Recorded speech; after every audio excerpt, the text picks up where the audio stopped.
What's up guys, welcome back for another video. I'm Rowdy Moore again. First of all, if you are new to my channel, please support me, subscribe and click the notification bell so you will be notified on my next and future videos. In this video guys, samahan nyo akong gumawa ng puppet or yung panglinis sa aquarium guys, yung panghigop ng dumi sa aquarium. And tumingin kasi ako guys sa online and medyo may kamahalan din siya, kaya naisip ko kung pwede na lang mag-DIY ako or do it yourself. Gumawa na lang ako or mag-recycle. Sakto, may nakita akong plastic bottle ng soft drinks. And metal straw dito guys sa basurahan. Kaya naisip ko na yun na lang yung gagawin ko. Kung sa mga hindi pa nakakita guys noon, ito siya. Ito yung itsura niya guys. Pwedeng glass yun guys. Made of glass or plastic. Tapos guys, yun rubber. Medyo umuusok guys kasi umuusok na yung glue gun. So yun, pipisilin yun guys para yung dumi mahigop siya dun sa tube dito.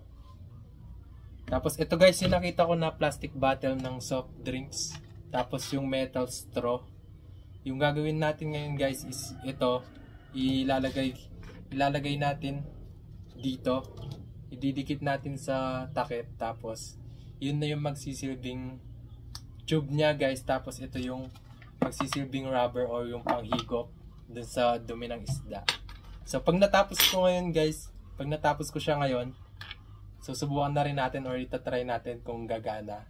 And may butas pa tong plastic bottle, may butas siya, kaya kailangan ko rin takpan.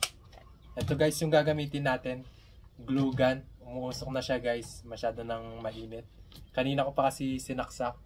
Tapos gagamit din tayo ng soldering iron. So, start na ako guys. Napakainit na nito. Umuusok na kung nakita nyo. So, una natin gagawin guys is bubutasan muna natin tong takip na kung saan sasakto to para may pasok natin itong metal straw.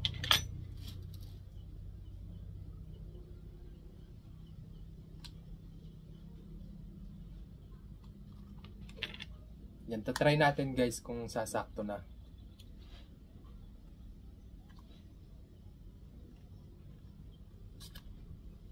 Di pa ako napaso guys. So aalisin ko na to guys, nabutas ko na. And sakto naman. Sumakto yung metal straw and masikip pa siya. Saktong sakto, kaya hindi na natin kailangan gumamit ng maraming glue guys. So aalisin ko na tong soldering iron guys. Kasi masyado nang mainit, umuusok na.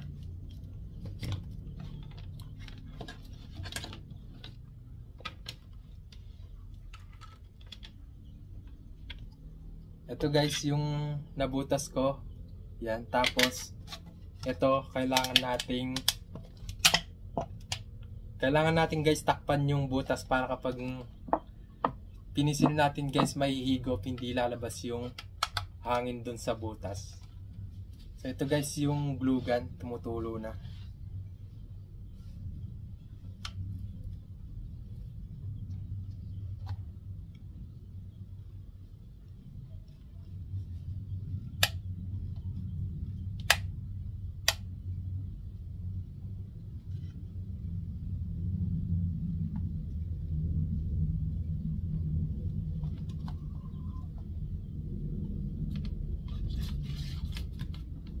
Masyadong mainit guys yung stick glue, parang naluluto yung bote, kaya papalamigin ko muna. So I'll be back guys. So medyo lumaki guys yung butas. Medyo lumaki yung butas pero natakpan naman guys, natuyo din agad yung stick glue na nilagay ko. Tapos ngayon guys, ilalagay na natin to, yung metal straw dito sa takip.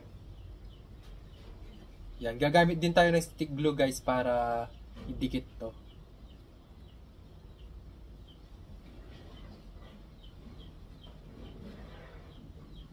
Yan, sakto lang guys yung may langaw guys. Sakto lang yung pagkapasok guys, ayan o. Hindi ko alam guys kung magpo-focus. Yan, pero sakto lang yung pagkapasok ng metal straw guys sa sa takip ng soft drinks.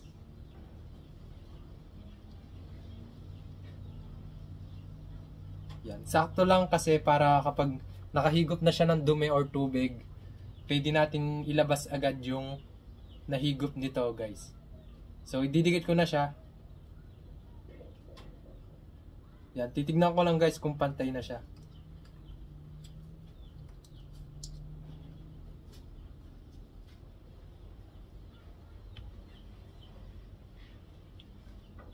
So, ito na, guys. Ididikit na natin ng glue.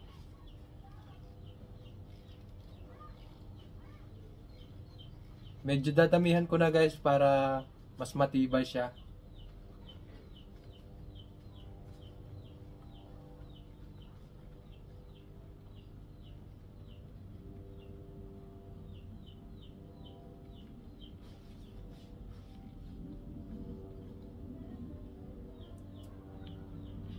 So ito, guys, nadikit ko na siya. Sakto, paubos na rin yung bala ng glue gun. So, papatuyuin lang natin siya, guys, tapos ikakabit ko na siya dito sa plastic bottle.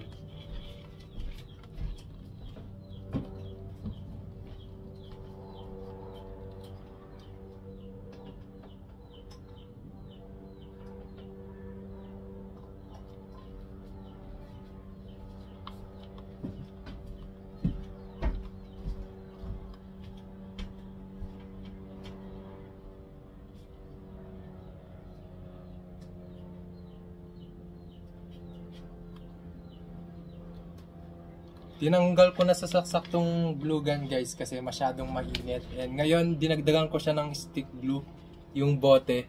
Hindi na siya nalusaw kasi sobrang init kanina, kaya mas lalong lumaki yung butas. Tapos, napakainit talaga ng glue kanina.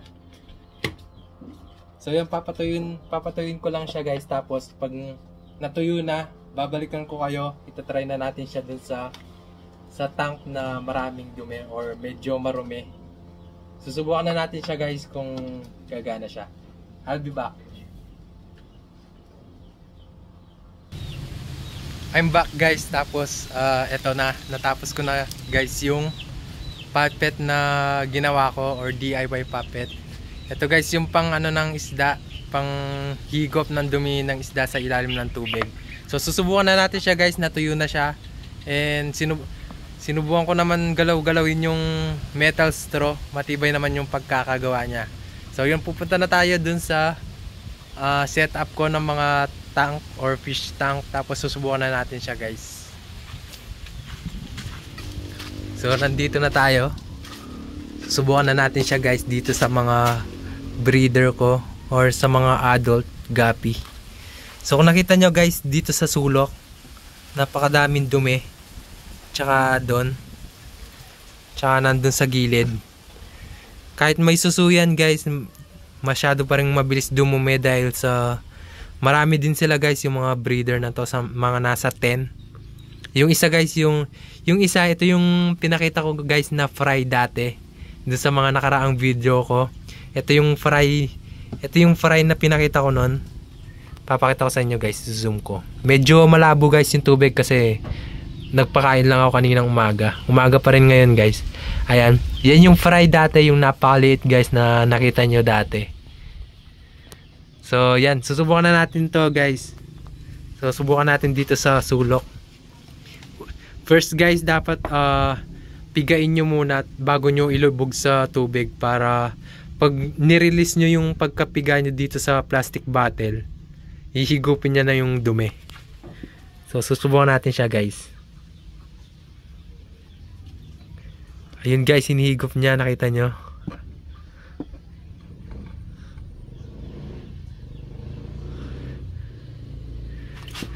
And ayan siya, guys, nakita nyo, hinihigop niya yung mga dumi dun sa tubig kanina. Tapos pagkahigop niya, guys, pwede na natin siyang itapon agad kasi hindi naman natin masyadong pinasok yung metal straw dito sa plastic bottle, kaya pwede natin siyang ilabas, guys, agad. So tatry pa natin, guys. Ayan, medyo luminis dun sa sulok, tapos dito naman sa gilid. Ayan guys, kung nakita nyo, gumagana, hinihigop niya yung mga dumi.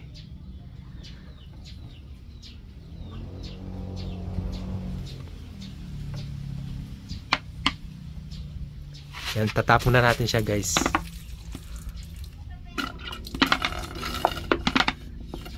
Yan, successful guys yung ginawa natin. Yan, subukan pa natin dun sa isang sulok.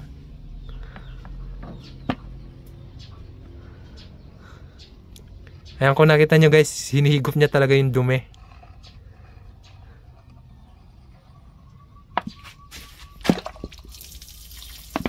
Yan, napakadumi ng tubig guys. Yan, doon naman tayo sa next side. Although hindi naman talaga malilinis ng 100% or 90%, pero mababawasan talaga yung dumi sa tank guys kapag gumamit kayo ng ganito. Ayan, tingnan nyo guys yung dumi doon sa sulok. Napakadumi. Susubukan natin niyang higupin.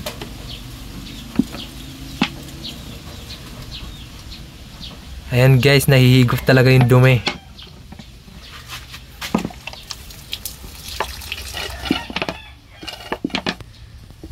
Pero pagkatapos nyo guys maglinis or gumamit nito, dagdagan nyo ng tubig kasi sigurado na bawasan yung tubig.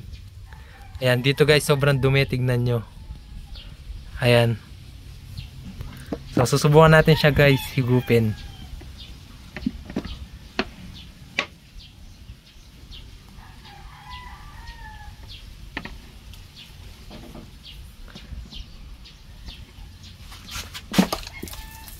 Yan, napakadumi guys ng tubig.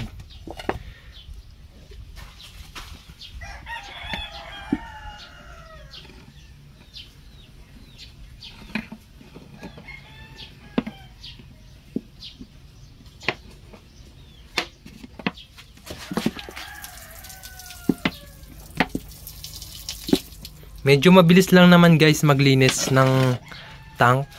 Tiyagaan lang talaga guys, tsaka kung sanay na kayong maglinis, yan, masasanay din kayo. Yan, medyo konti na lang to guys. Tapos dadagdagan na natin ng tubig. Yan guys, tignan nyo yung dumi, hinigop niya. Nahihigop talaga guys. Yan, pwede na siguro yan guys. Tapos dadagdagan ko na ng tubig. Tapos itong puppet guys, pagkatapos gamitin, pwede siyang linisin agad kasi naaalis pa rin naman dito sa part na to. Parang parang pagbubuksan mo guys yung bote, ganun din. Bubuksan mo lang siya guys, tapos babalawan mo yung mga parts. Ayan. Yan, sinundan ako ng pusa ko guys. Pusa ko to guys, lalaki to. And pangalan niya is Toasted. Ayan. Kulay orange siya guys. Yan, medyo madumi siya guys. Medyo madumi yung mukha niya. Aray. Kinagat niya ako guys. Nakikipaglaro. Playful to guys eh. Yan.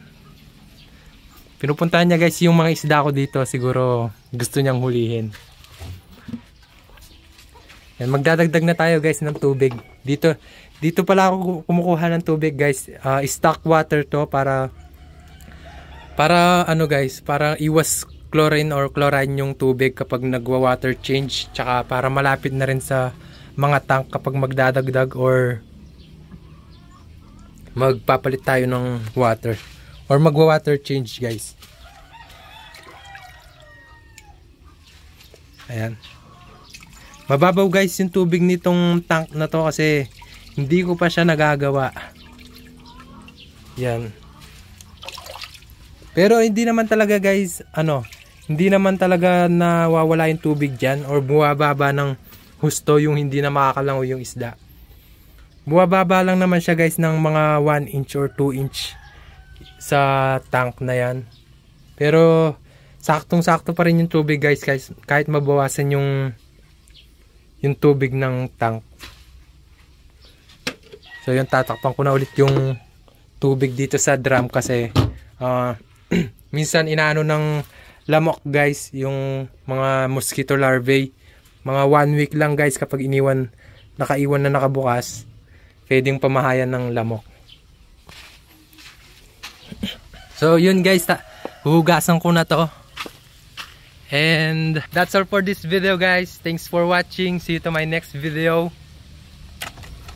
Raldimore signing out.